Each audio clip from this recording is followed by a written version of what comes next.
నమస్కారం. మనీ మాటలో మాట్లాడుతున్నట్టు చాలా సంతోషంగా ఉంది. ఇవాళ మార్కెట్ నెగెటివ్‌గా ఉంది. నేను చూస్తున్నప్పుడు నిఫ్టీ 100 పాయింట్ డౌన్ ఉంటది. బ్యాంక్ నిఫ్టీ 86 పాయింట్ డౌన్ ఉంటది. ఓవరాల్‌గా చూసారంటే మార్కెట్ ఏమో వచ్చిన రిజల్ట్స్‌కి రియాక్ట్ చేస్తున్నది. 25,000కి అందరికి వచ్చేసింది మార్కెట్ ఇప్పుడు. నేను చెప్తున్నట్టుగా 25,500లో 500 పాయింట్స్ ఇచ్చేసింది.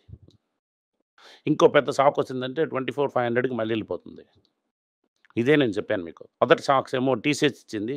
నెక్స్ట్ స్టాక్ ఏమో డీమార్ట్ ఇచ్చింది. డీమార్ట్‌లో రెవెన్యూ ఏమో 16, 17% పెరిగింది. అది న్యూస్ ఓర్ ఎడిషన్ నుంచి వచ్చింది. ఆపరేషన్ కాస్ట్ అన్న పెరిగిన తర్వాత నెట్ ప్రాఫిట్ తగ్గింది. సో, డీమార్ట్ పడిపోయింది. డీమార్ట్ ఇవాళ 3% పడినా కూడా ఇది ఇంకా గుండు సూదే. 92 times earnings. Normally 20 times earnings. అప్పుడు 3/4 కరెక్ట్ అవ్వాలి. రూ. 1000 అన్న స్టాక్ అనుకోండి. అది 750కి రావాలి. దీంట్లో ప్రమోటర్స్ హోల్డింగ్ చాలా ఎక్కువ ఉంది. ఆ కంపెనీ నడిపిస్తున్నాడు ఒక స్టాక్ మార్కెట్ ఎక్స్‌పర్ట్. దీనివల్ల ఆ స్టాక్ ఏమో ఇప్పటికి పడదు. కానీ ఎంతమంది దానికి బ్రోకరో కానీ నేనే మీకు చెప్పినా కూడా ఇలాంటి స్టాక్ మీరు కొనకండి. కొట్టారంటే మిడిల్ స్టంప్‌లో ఔట్ అవ్వాల్సిందే. కేర్‌ఫుల్‌గా ఉండండి. ఇవాళ టీసీఎస్ రిజల్ట్స్ కరెక్ట్‌గా లేదు. డీమాట్ రిజల్ట్స్ కూడా కరెక్ట్ లేదు. హెచ్‌సిఎల్ రిజల్ట్స్ వస్తుంది. హెచ్‌సిఎల్ రిజల్ట్ కాపాడుతుందా అని కొంతమంది అడుగుతున్నారు. కాపాడడం కష్టం. ఎందుకంటే హెచ్‌సిఎల్ పాజిటివ్ సర్ప్రైజ్ పన్నాను. హెచ్‌సిఎల్ అవుతుంది చాలా చిన్న కంపెనీ. ఇప్పటి వరకు ఉన్న అమెరికన్ మల్టీనేషనల్స్, టీసీఎస్ వీళ్ళందరూ పెద్ద వెల్ వెదర్స్ అంటే ఈ ఇండస్ట్రీ ఏ డైరెక్షన్ వెళ్తుందని ఇలాగా చూపడుతున్న స్టాక్స్ ఇవి. ఇవాళ గట్టిగా దెబ్బ తగిలింది 2% డౌన్. పర్హాప్స్ ఇంకా ఐటీలోను 1500 పాయింట్స్ కిందకెళ్ళిపోయిందంటే ఇన్ఫోసిస్‌ని 1, 2 కన్సిడర్ చేయొచ్చు. కానీ ఈ వారం అంతా రిజల్ట్స్. రేపు ఇన్స్యూరెన్స్ కంపెనీ రిజల్ట్స్ వస్తుంది. రేపొచ్చిన ఇన్స్యూరెన్స్ కంపెనీ రిజల్ట్స్ పెట్టి ఐసీఐసీ లంబార్డ్, హెచ్‌డిఎఫ్‌సి ప్రుడెన్షియల్ అన్నీ వస్తుంది. నెక్స్ట్ ఇప్పుడు ఈ వారంలోనేమో టెక్ మహీంద్రా, విప్రో కూడా వచ్చేస్తుంది. ఈ నెల నెక్స్ట్ వీక్ బిగినింగ్‌లోని ఇన్ఫోసిస్ కూడా వచ్చేస్తుంది. ఐటీ స్టాక్స్ అన్నీ వచ్చి వెళ్తుంటాయి. నెక్స్ట్ దేని తప్పర అవుతున్నది Hindustan Lever, Nestle, ITC, Tata consumer, Godrej consumer ఇలాంటి కంపెనీని చూస్తాం. కానీ మార్కెట్‌ని మేజర్‌గా పుష్ చేసిన స్టాక్స్ ఇది కూడా మంచి రిజల్ట్స్ ఇవ్వలేదు. నెక్స్ట్ ఫార్మా స్టాక్స్‌లో కూడా పెద్ద గుడ్ న్యూస్ ఉండదు మనకి. ట్రంప్ ఉన్నంత వరకు ఫార్మా స్టాక్స్ అప్పుడప్పుడు ప్రెషర్‌లో ఉంటాయి. కానీ ఇంకో టెక్నికల్ చార్టిస్ట్‌కి నార్కో ఏమో బ్రేక్అవుట్ ట్రయాంగిల్ బ్యాంక్ అని అంటున్నారు. అదేంటి కాదు.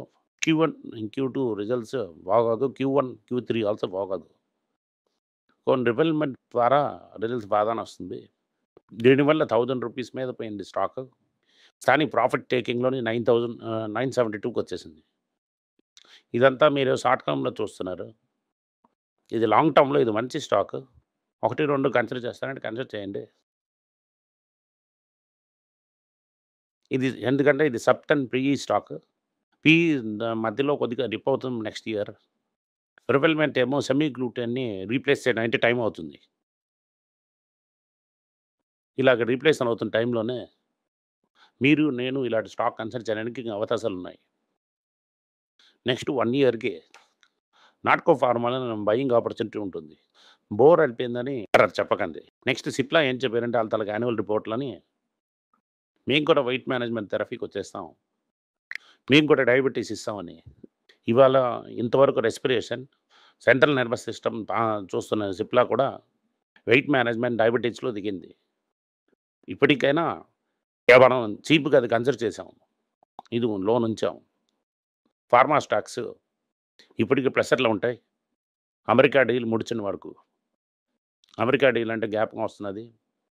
ఈ వారంలోని ఇండో అమెరికన్ డీల్ వచ్చేస్తుందని అనుకుంటున్నాను. ఈ ఇండో అమెరికన్ డీల్ వచ్చిందంటే అందరూ తప్పించుకుంటాం. ఇండియన్ ఫార్మా ఇండస్ట్రీని తప్పుతుందా? అలాగని ఒక పెద్ద క్వెషన్ మనకందరికీ ఉన్నది. బట్ ఈ క్లారిటీ అంటే శీఘ్రం రాదు. డీల్ అయిపోయినా కూడా సెక్షనల్ తారీఫ్ ఏస్తాం. మీరు బిగ్ షోర్‌తోని ఇలా మాట్లాడుతున్నారు. అలా మాట్లాడుతున్నారు. స్టడీ వేస్తాం. అప్పుడు చెప్పగలరు చెప్పొచ్చు. దానివల్ల అది మనం యూజ్ చేసుకోవచ్చు. కానీ ఓవర్ లాంగ్ పీరియడ్‌లోనే ఒక 10 ఇయర్స్ టైమ్ ఎక్కడికి మార్కెట్ ఎళ్ళదు. 1, 2, 1, 2 అని తీసుకోండి. నెక్స్ట్ ఓలా న్యూస్ వచ్చింది. 428 క్రోర్స్ లాస్. 23% లాస్ తీసుకున్నారు. మహారాష్ట్రలో 450 షోరూమ్స్ ఉన్నాయి. 12% ఆఫ్ ఇండియా సేల్స్ అక్కడే జరుగుతుంటది. అక్కడ గవర్నమెంట్ రేట్ చెప్తున్నారు. వాళ్ళ సేఫ్టీ అంతా అక్కడ సరిగ్గా చూడలేదు. 90% ఆఫ్ షోరూమ్స్ ఏమో క్లోజ్ చెయ్యి అని చెప్పేశారు. ఆల్రెడీ లాస్ట్ క్వార్టర్‌లో 50% రెవెన్యూ తగ్గింది. ఎవరు ఎంతైనా కూడా స్కూటర్ తీసుకోవడం లేదు. అందరూ బజాజ్, టీవీఎస్ స్కూటర్‌కెళ్తున్నారు. ఏతర్ స్కూటర్‌కెళ్తున్నారు. వాడు ఇంకా చూసానంటే బైక్ రేట్ చేసిన స్కూటర్ ఒకటే. 50% డౌన్ ఉంది. అలా చెప్తున్నారు. ఇది ఏ స్టేజ్‌కెళ్తే ఎళ్తుంది. అది మనకింతవరకు తెలియలేదు.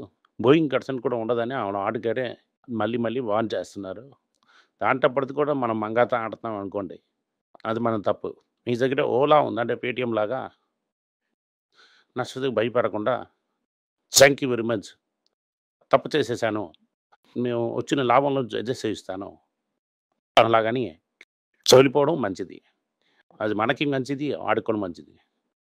నెక్స్ట్ ఒక ఇంపార్టెంట్ విషయం ఏంటంటే టాటా మోటార్స్ 0.5% కరెక్ట్ అయింది. ఎందుకంటే 2021 నుంచి 2025 వరకు ఆళ్ళు కుడిసే అది ఇస్తున్న రైట్ అలా దాంట్లోని ఎయిర్ బ్యాగ్ మార్చాలి. అక్కడున్న గవర్నమెంట్ ఆర్డర్ చేసింది. ఎందుకు ఎయిర్ బ్యాగ్ మార్చాలి? సమ్‌టైమ్స్ ఈ ఎయిర్ బ్యాగ్ తీయడంలోని ఫాల్టీ అయ్యి, ఇరిగిపోయి, కట్ అయిపోయి వస్తుంది. ఒక ఎయిర్ బ్యాగ్ ఎళ్తున్నప్పుడు ఇరిగిపోయిందంటే దానికి యూజే లేదు. ఆ ఎయిర్ బ్యాగ్ ఏమో వస్తున్నప్పుడు ఇరిగిపోయి వచ్చిందంటే అది ఎయిర్ బ్యాగ్ ఏమో ఫాల్టీగా డిప్లే అవుతుంది. ఒక యాక్సిడెంట్‌లోని ఎయిర్ బ్యాగ్ అవుతే మెయిన్‌గా డిప్లే చేయాలి. అది సరిగ్గా రాలేదంటే అది వర్త్ లేని స్టాక్ అనిపిస్తుంది. దానివల్ల వీళ్ళు రీకాల్ చేయమని చెప్తున్నారు. దానివల్ల 0.5% తగ్గించారు. నెక్స్ట్ న్యూస్ ఏమో జైన్ స్ట్రీట్ ఎడ్ చేస్తున్నది. మేము ఆప్షన్స్ ఆడడమే చేయాలి. మీ ఊర్లో రూల్ చెప్పకు. అది షాలో మార్కెట్. అక్కడున్న పక్కట్లో ఉన్న ఆటో మోటార్ సైకిల్‌లోను పందెం కడుతున్నారంటే, ఆ పందెంకి నేను కూడా ఉన్నాం. ఇంత ఉంచు 4,000 కోట్ల డిపాజిట్. ఇది మీరు లీన్ మార్క్ చేసి ఉంచుకో. నేను కోర్ట్ కేస్ అని చూస్తాను.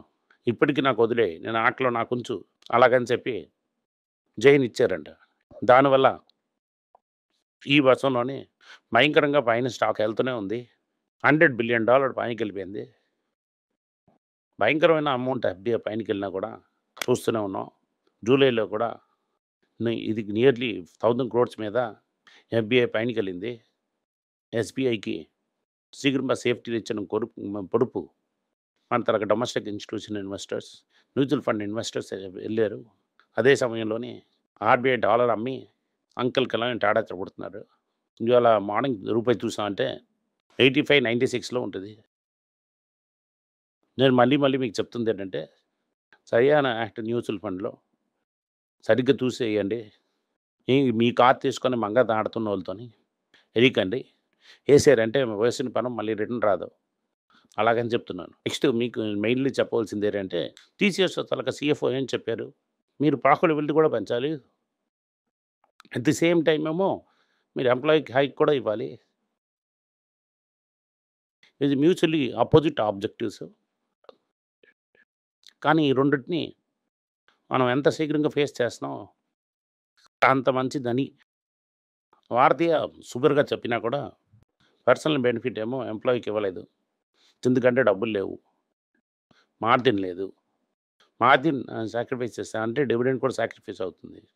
ఇదంతా కారణంగా ఉన్న జీతం హైక్ వచ్చినా కూడా చాలా లో లెవెల్‌లోనే వస్తుంది. ఇంకా మళ్ళీ టీసీఎస్ కొంతమంది వదిలేసి వెళ్ళిపోతారు. సేమ్ కేస్ కూడా బిగ్ ఫోర్‌లో అవుతుంది. అందరూ కూడా ఒకే బోట్‌లో ఉన్నారు. ఐటీ ఇండస్ట్రీలో ఇదే అవుతుంది ప్రాబ్లమ్. డిమాండ్ గాని రివైవ్ అవ్వలేదంటే ఈ ఇండస్ట్రీ కూడా రివైవ్ అవ్వదు. ఇప్పుడు ఏంటి చెప్తున్నారంటే అమెరికన్ ఎకానమీలోని first signs of thumb tariff అని చెప్తున్నారు. మొదలు సైన్స్ ట్రంప్ తరగ తారీఫ్ వేసిన ఎఫెక్ట్ తెలుస్తున్నది. ఇప్పుడే ప్రైసెస్ పెరుగుతూనే ఉంది. ఇంకా కొద్ది శీఘ్రం ప్రైసెస్ అంతా పెరిగిపోతుంది. మన ఊర్లో ఇలాగ ఫ్రీ క్లాస్ రాకపోవడం వల్ల బైజూస్ క్లోజ్ చేసేసారు. ఓలా కూడా క్లోజ్ చేసిన స్టేజ్‌లో ఉన్నారు. స్విగ్గీ, జొమాటో ఆల్రెడీ రెస్టారెంట్‌ని ఫీడ్ చేస్తున్నారు.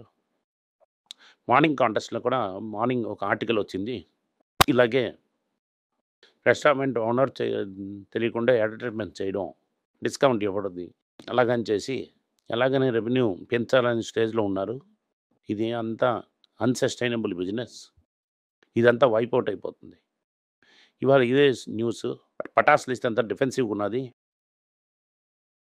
1, 2 అని చూసుకొని కన్సిడర్ చేయండి. లాంగ్ టర్మ్‌లో ప్రాఫిట్ ఎంజాయ్ చేయండి. ఇంకో ఇంపార్టెంట్ న్యూస్, మాన్గా ఆల్కెమీ అని ఒక కంపెనీ ఇండియాలోని ప్రీమియం లిక్కర్ ఇంపోర్ట్ చేసిన కంపెనీ 72% మార్కెట్ షేర్ ఉంచారు. రెనీమార్ట్ అని ఒక పెద్ద లిక్కర్ బ్రాండ్ ఆళ్ళదే ఉన్నది. వాళ్ళ దాకా ఐపీఓ వస్తుంది. వాళ్ళ దాకా ఐపీఓ ఏమో SME IPO, small and medium enterprise. చాలా టైం సబ్సైడ్ అవుతుంది.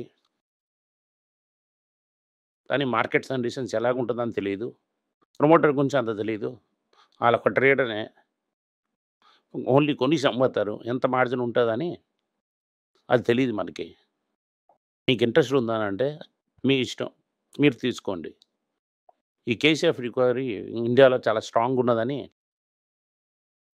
ప్రీమియం మోటార్ సైకిల్స్, అలాగంటే రాయల్ ఎన్‌ఫీల్డ్, బజాజ్‌లో లో ఎండ్, టీవీఎస్‌లో high end, BMW high end, KTM bikes, Bajaj చైజ్ ఇదంతా భయంకరంగా సేల్స్ అవుతున్నది. ఆల్రెడీ 22% ఆఫ్ మార్కెట్ అయిపోయింది. 72% కదా! 78% ఏమో ఆర్డినరీ ఎంట్రీస్ వెహికల్ ఉన్న సర్వేలో ఉంది. ఇది ఇండియా ఆడతలక ట్రెండ్ కన్ఫర్మ్ చేస్తున్న. కేసీఎఫ్ రికవరీ జాస్తిగుంది. డబ్బున్నోళ్ళు డబ్బు అవుతూనే ఉన్నది. ఆ డబ్బున్నోళ్ళేమో Triumph motorcycle, Harley Davidson ఇలాగని బండి తీసుకుంటున్నారు. నాకు తెలిసి 3, 4 మనుషులు హార్లీ డేవిడ్సన్ ఈఎంఐ చేసి కొన్నారు. ఆళ్ళ తలకు లోన్ ఏమో కట్ చేస్తున్నారు. Thank you. నమస్కారం.